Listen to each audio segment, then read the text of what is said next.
I would say that Bill and Stan shut down shortly after we did to their north. The beans were not wanting to cut very good last night, so you gotta pull a plug when you gotta pull a plug. It's either that or you start pulling out your hair, and I know which one I'd choose. While we've been busy cutting soybeans, the drainage contractor that is working on adding some additional subsurface drainage to our wet hole of a farm here east of Etna, south of Lakeland College, has been busy as well. I'm not going to completely rehash every single thing that's going on out here. I mentioned it a few videos ago. Essentially what happened is we came out here with intentions of just adding new laterals under the ground with perforations to help remove extra pore space water. When they went to hook in to the main that all these feed into, they realized that the main was half full of mud, essentially deeming it worthless. This added extra cost to our project because we had to replace the main, which is typically the most expensive part of the run. It gets better though. Not only was the main bad, about half of the laterals that were already out here, halfway the distance of what was installed 20 years ago, was full of mud as well. That has rendered a large chunk of our initial tile bad and the main. So we had to replace all that, and you can see this is what they've done. This started as a project just to split the 90-foot centers or the 90-foot spacings of the subsurface drainage pipe that was already here to a recovery project of repairing the initial drainage lines and worrying about installing new ones at a future date when we got a little more money in our bank account, because this has come in way over budget. It needed to be done though. Once your main is full of mud, your tile is not going to be running correctly. They came out, straddled the old laterals, and somewhere in here where they deemed them to be good, they cut across them with the plow, dug it up, tied in the good section of lateral, did that all the way across the field here, or at least in this section. So it should improve our drainage. The moral of the story is we've spent more than we've allocated at this point, and we haven't even installed any new lines yet. Everything you see at this point is a repair job. That's not a good start to this project. Based on what we saw with the drainage pipes that were there, the amount of mud on them, this will make a massive difference. So can't complain about that. The price tag, not as friendly. There's a lot of John Deere green in the area. I'm losing my interest in soybean harvest. I'm ready to move on to corn. See some real bushels moving in and out of the fields. We've got the auger set to the last bean bin of the year. It's the last one we're going to put soybeans in. I'm sorry to tell you, but we missed all of the excitement and very pleasant words. Let me tell you this, if you've never set an auger to a bin with your family members, you're missing out on a lot of fun. Mainly just Marty. He gets a little cranky this time of year.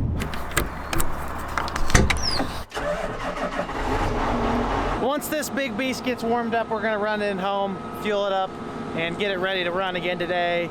Our farm kid, Cade from Lakeland College, has been doing an excellent job staying behind us with this disc ripper, and he's doing a skillful job out here in the field. You cannot get a better employee on a farm than someone who comes from their own family farm. They know what they're doing, and they care about how they do it. This is some good black Central Illinois dirt. We applied some limestone to help raise the pH a little bit, remove some acidity in the soil, also fertilizer. Figured we might as well churn this up quite a bit, get that lime integrated. It does not turn over that quick. Lime's usually a 4 to 5 year decomposition and activation within the soil. Gives you a little bit of buffer. We wanted to incorporate it, make sure it's spread in that top 10 to 12 inches of the soil profile. That way we have optimal pH for optimal nutrient uptake in our plants. That and this John Deere 9620R and 2720 disc ripper looks so darn good going through the field. You just have to use it. You can't let it sit in the barn. It needs to be running.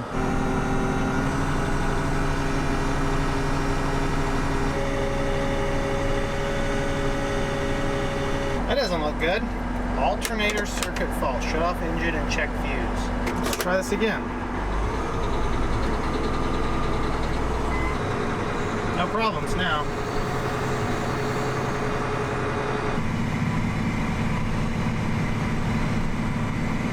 These old narrow concrete bridges really pucker you up with a tractor this wide. Slow down, never heard of her.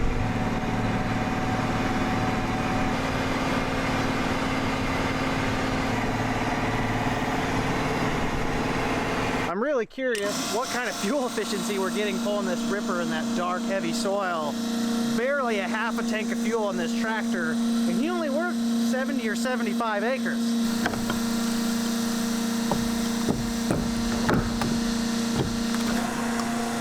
baffled if he burned 2 gallons an acre working that farm.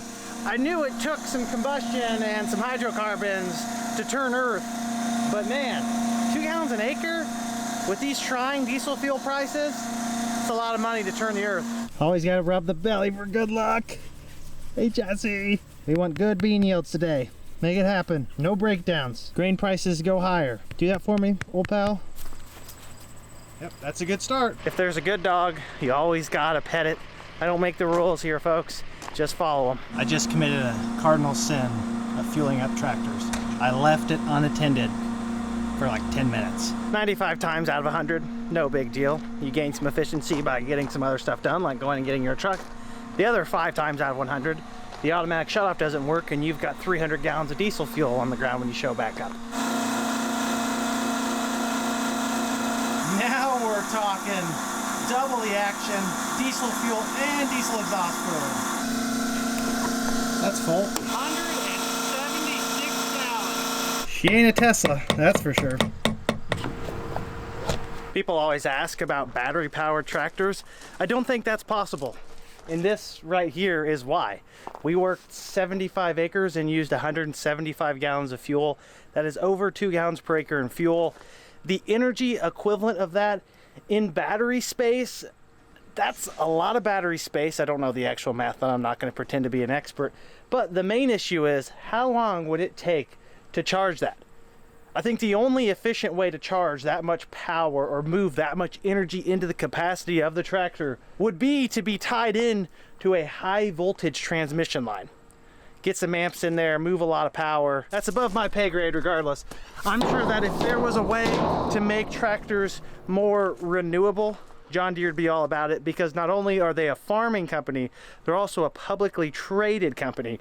They care about the products they're producing for their growers, their construction people, everyone that uses what they make. And on the other side of the coin, as a public company, the perception of the general public is extremely important. So I think in the future, don't be surprised to see John Deere do things that most people would consider more liberal or less conservative. Side note, I only use those two terms in their relationship to renewable energy and climate change. Nothing else attached to that. I'm just using those for kind of a barometer. Alrighty, I think Cade's coming out again today, so we're gonna take this to the next field for him. That way he'll have a truck at it.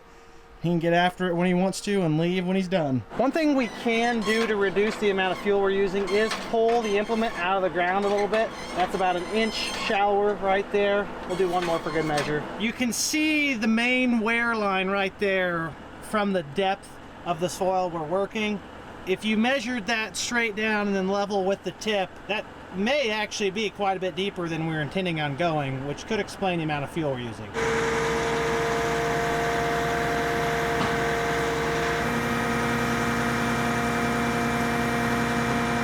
Let's go ahead and work around and see how it's going to do.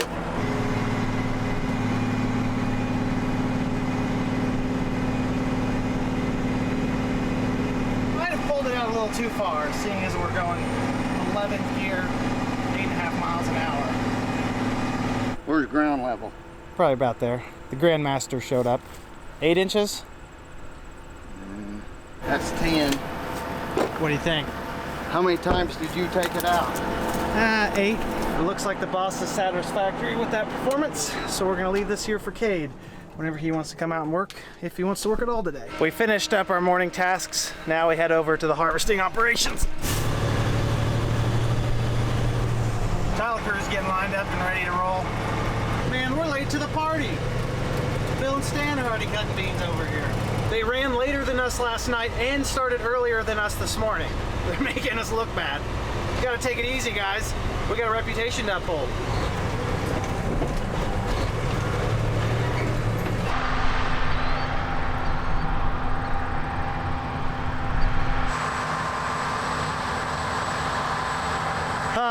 Blessed to have another day of cutting more of these 65 bushel an acre soybeans.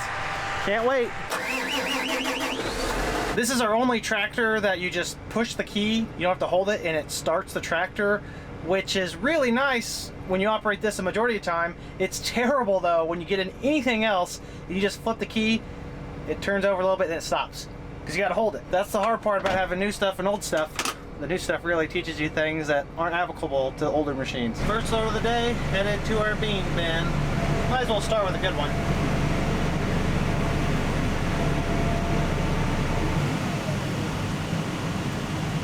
That's what we're working with right now. Still cutting those Pioneer 38 T76 Enlist soybeans. Got to finish this section and then we'll move over to the back side of this field. Up on board with the S780 here. I doubt we're going to see any pleasant surprises after what the yield monitor looked like last night. It looks like our average is climbing, running 68 across the field right now, 78 in this spot. Unfortunately, the beans are already dry, running 11%. Really nothing we can do about that. I could have possibly jumped the gun by condemning these Pioneer 38 T76 soybeans. I've talked to a few people in the area, and for some reason, from about this point south, the beans have been disappointing. I don't know why, because they didn't miss any of those late rains that are usually key for high-yielding soybeans. Just 3 to 4 miles to the west-northwest, where we are located mainly, our beans are running 75 to 80. If Tony Reed would quit interrupting me. Here, if we come out at 70 bushels an acre, I will be happy. Yeah, I weighed that out. Are you waving at me? No, I was just talking with my hands. Of course, I'll keep you guys posted. I've been giving you as accurate of yield information as possible. My dad's making fun of me. I do think that you guys will probably find it interesting, you know, what our crop's making in certain locations and my opinion on that matter. And you all know that I am full of opinions based on how long I can talk without interruption. Do you think that hail went through south of the lane worse than it did up here? It could have, but it correlates with the yield map from last year where that south of the lane did terrible. Just a little bit short on this load. I'll just go ahead and send them. You already know I've got the Libra cart scale system set up, hauled into the white shed bin location, the north bean bin, automatically tracking. We've put 82,242 pounds off of the field, into the trucks, and ultimately into the bins. Rough estimate, expecting to get 4,000 to 4,300 bushels of soybeans in that north bean bin. It's narrow and tall, not super high capacity, but it has the capacity to hold maybe, I don't know, 50 acres of soybeans, 60 acres of soybeans. These beans don't really look troublesome, so I don't know. There's something up.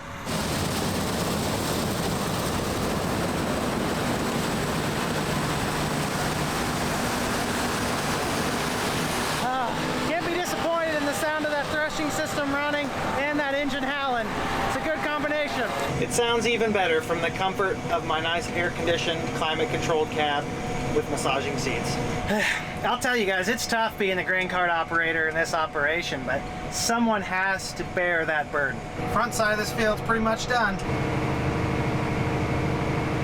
These beans are plenty heavy, 578 bushels on a 10-wheeler. Pretty good. It barely even looks like I stuffed that truck full.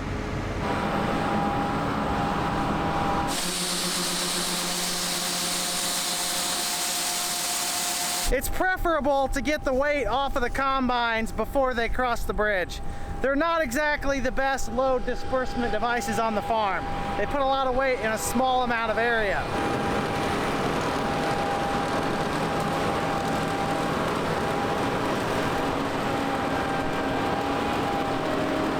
In all reality, there's probably a better chance of you falling off the side than this bridge breaking, because you can see how stout it is with those big I-beams under it. My dad purchased this farm about 15 years ago. About 7 to 8 years ago, maybe 9, we looked at the bridge here that was constructed with old angle irons starting to rust, not really in the best structural shape, and questioned why we were ever crossing that with loaded semis and big tractors in the first place. So we pulled it out, spent a summer digging it out, repouring new concrete footing around the outside of it. To really make it strong, we added 6 to 8, I can't remember how many, of those big I-beams across, set in the concrete, then put the old wood top down on it. I don't think that bridge is going anywhere anytime soon. However, I am familiar with Dad and I's craftsmanship, so I would not warranty that bridge either. I'm confident, but not that confident. Just close your eyes, everything will be all right.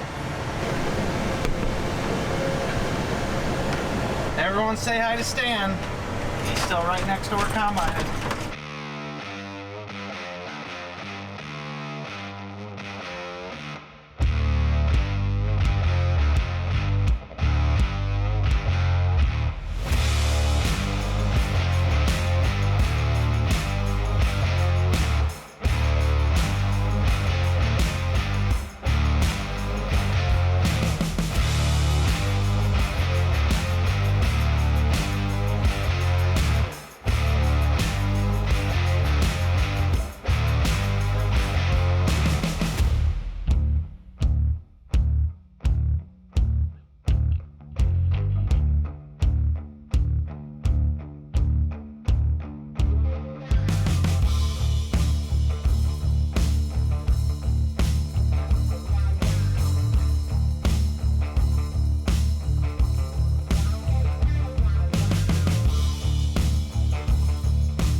lovely lunch crew showed up. Lenny's shouting orders, and Allie's taking the premium floor seating. We need to get her a bucket. We're having some technical difficulties in the grain cart tractor. We've lost all of our accessory power. Plugged one too many thing in because someone needed their phone charged. This is why little kids don't get phones, Lenny. Surely there's a page in here with the fuses. Oh yes, this nice convenient diagram. Convenient slider and CB 30 amp. That's 15. 15 is there. I believe that means it's that one. Yeah, it looks like it's seen its better days. I don't know if there's extras though, so we may have to just figure out one that's not necessary. It's got to be a 30 amp. TB refrigerator, 30 amp.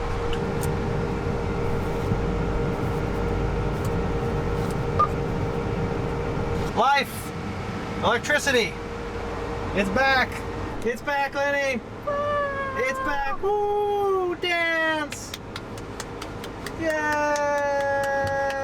Your sacrifice will not be forgotten, comrade. Thank you. I am not sure how long we're going to be able to run without a refrigerator. That's pretty pivotal to our operations out here.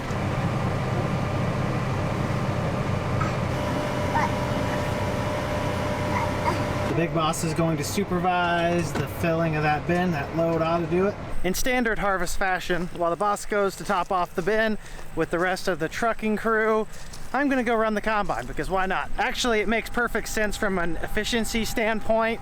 The combine, even if it has to drive to the end to dump, is still more efficient running than it is parked.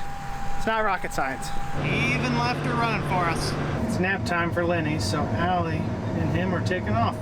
It's always great having him at the field. He also left us with a full hopper. That was nice of him.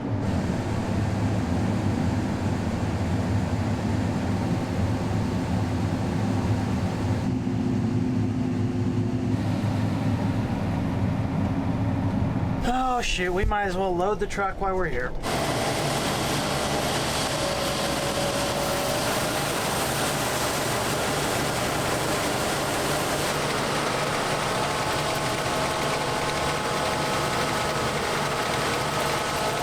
Let's cut some beans. The average has crawled up slowly on these beans. We broke the 70 bushel per acre mark. We will see what they do on the actual grain cart scales at the end of the field. They're plenty dry, 9.6% there. You wait, you wait, you wait, you wait, none of your beans are dry enough, and the next thing you know, they're too dry and you need a rain. But you can't wait, you gotta cut when they're ready. On this top monitor, we have our share totals for between both machines. You can see with both combines cutting how quickly the acres add up. We're adding about 1/10 of an acre every 10 seconds or so.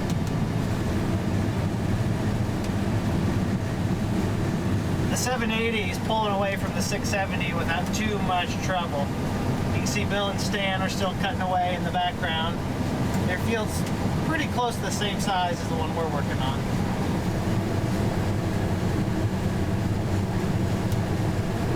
Say what you will about the performance of these beans, the Pioneer team does a pretty good job with product support. Paul Yoder, our agronomist for this area, is out here looking at these right now, trying to figure out what possibly could be causing them to be dragging in yield so much. So you do have to appreciate that extra support and manpower.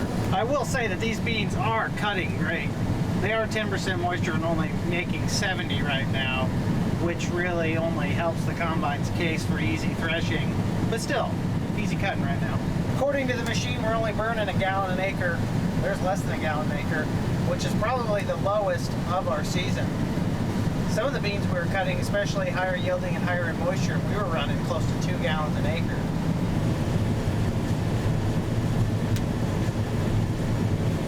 I'm a lot of things. A quitter, though, isn't one of them. That and I have seemingly reckless abandon with some things. If I spill a little, I spill a little.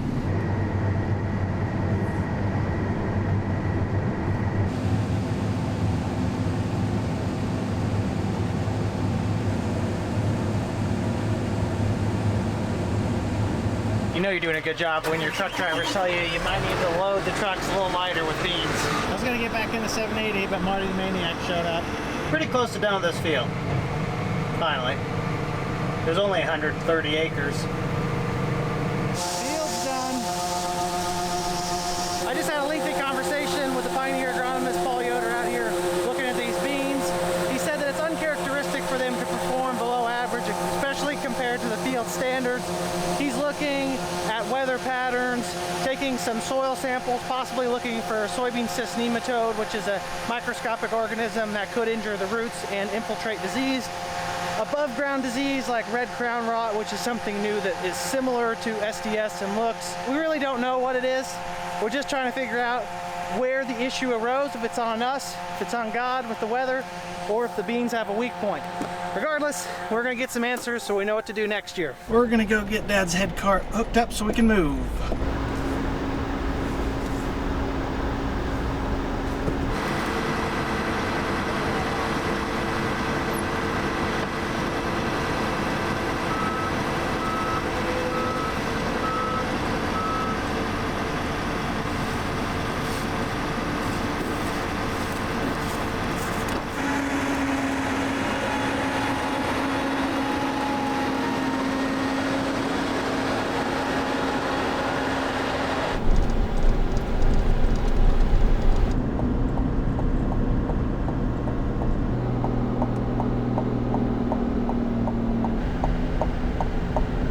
Here's our stop.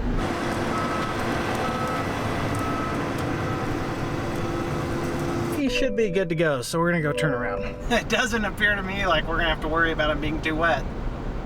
A lot of dust already.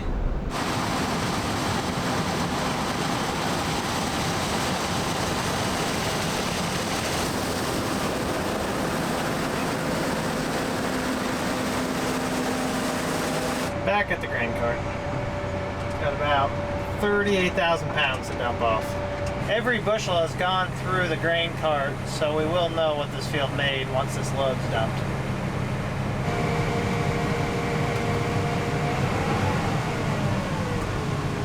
Bum, ba, ba, bum. Survey says 73 bushels per acre. That was better than we were thinking. 73 is definitely disappointing for this farm because it still holds the record as our top end yield producer of all time. We raised 92 to 93 bushels beans here over the scales a handful of years ago. Now, completely different season, different expectations, but to see this farm fall at 73, whereas the farm across the road with the Pioneer 32 T26s made over 70 with 30 acres of pretty significant water damage, doesn't sit right. Regardless, we're gonna find some answers, so big shout out to Paul Yoder and the team at Pioneer for looking into this and seeing if there's something we can do better or something that we missed out here in this field that left yield potential on the table. Want to see what we did so we can be strong moving forward. Hey, looks like the Uphoff brothers are done with their field too. Great minds time things alike. That's what they say, right? Paul's out there taking soil samples, like I said, looking for soybean cyst nematode or any kind of soil-borne pathogen that could be causing issues. And we're headed to the next field. Another field that shouldn't take too long.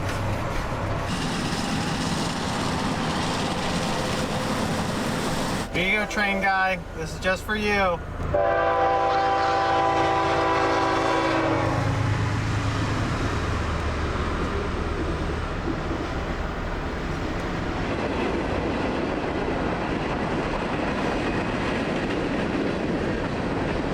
There you go, train guy.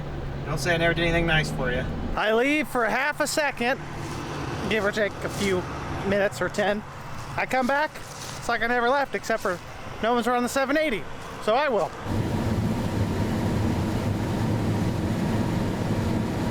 Running 61 on average, sub 10%.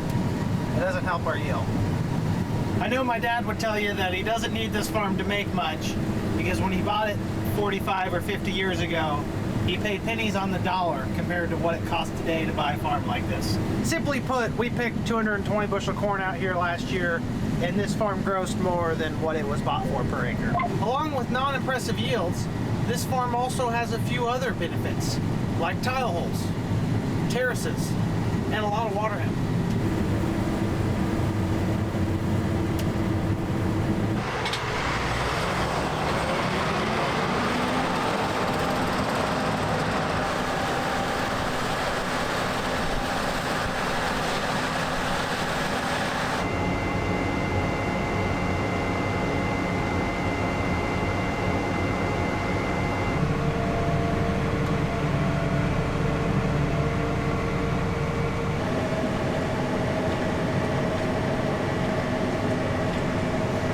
smaller field is finished. We got another one right across the road. According to the combine monitor, it made a respectable 64 bushels an acre for rounded up.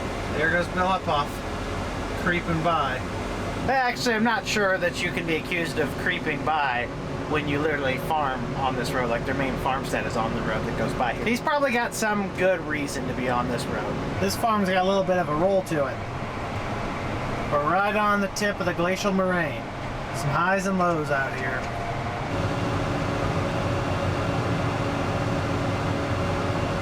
A necessary evil when you're opening up the field. You can't always dump on the go, especially not in ground like this.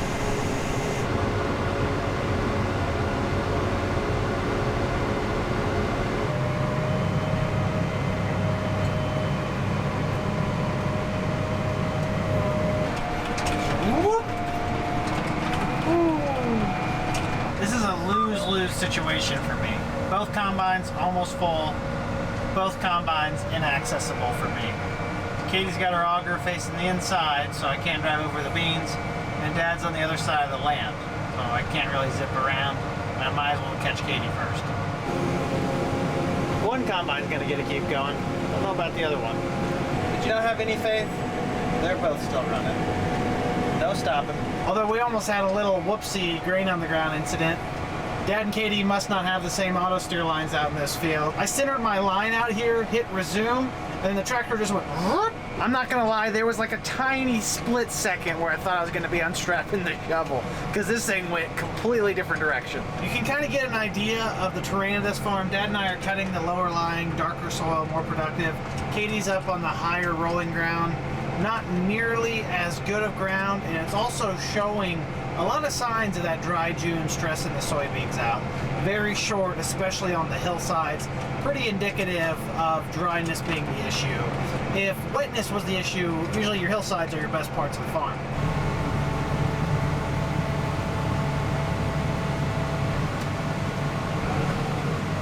Pretty good load for a 34-foot trailer.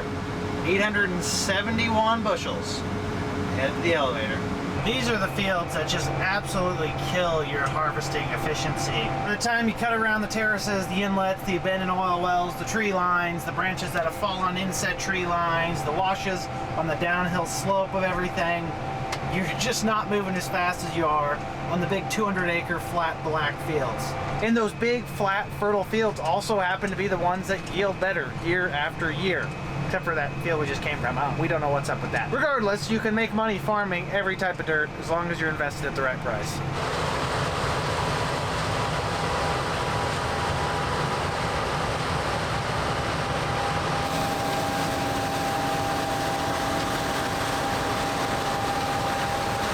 Andy, do not load those trucks so much. Hear me? What'd you say? Do not load those trucks so heavy. They're not really loaded heavy, they're just loaded full. Well, don't load them so full then. This is the second time today I've got in trouble for this.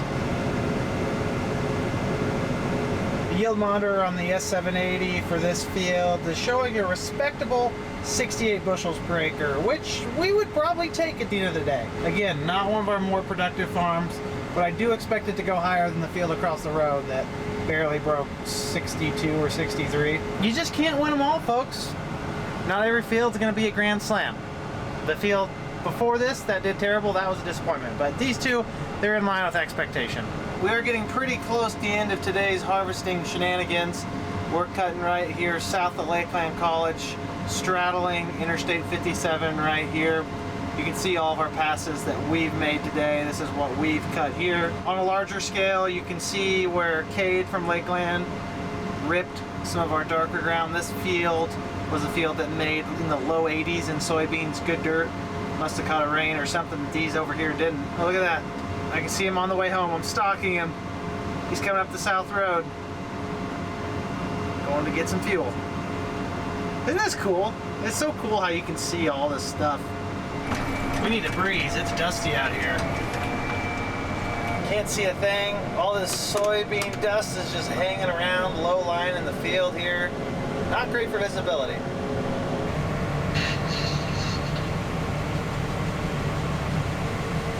Looks like one combine's done cutting and the other combine is having troubles finishing cutting. Oh, one facing south next to, what's his name's house. Last dump of the night.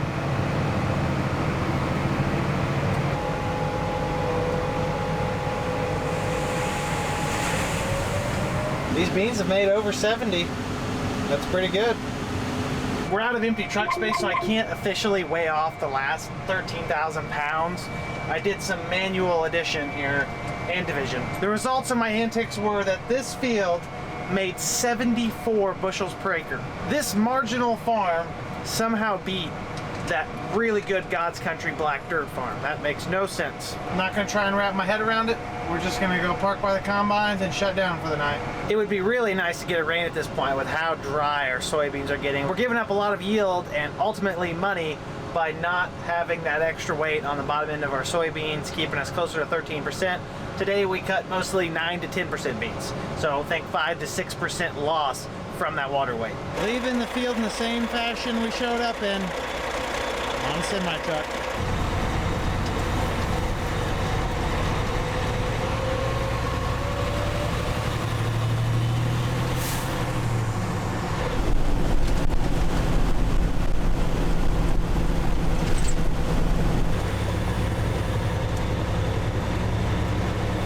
Made it back to the home farm. I'm happy to report that we're still making pretty consistent progress with harvest, although today really tested that theory.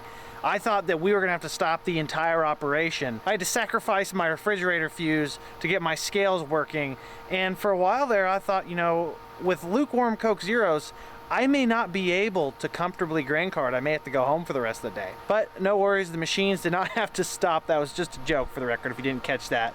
I did check my phone though, and they have added some rain to the forecast overnight, which would be a godsend for us. It's not do or die by any means. It would just make a very positive impact on our bottom line by bringing that soybean moisture up. I would speculate that we have 2 hard days of running left on soybeans. We've been getting along pretty well. Yields are still kind of 70 to 85-ish with a few outliers on both directions. That range will catch the majority of it. Regardless, if you want to stay on top of all of that data, you got to tune into the next episode. I'm super appreciative of all of you continuing to support the channel. Make sure you like the video if you enjoyed it, subscribe if you want to see more, and comment down below if you have any questions. You know I love to talk about farming. Have a great day, everyone. Peace!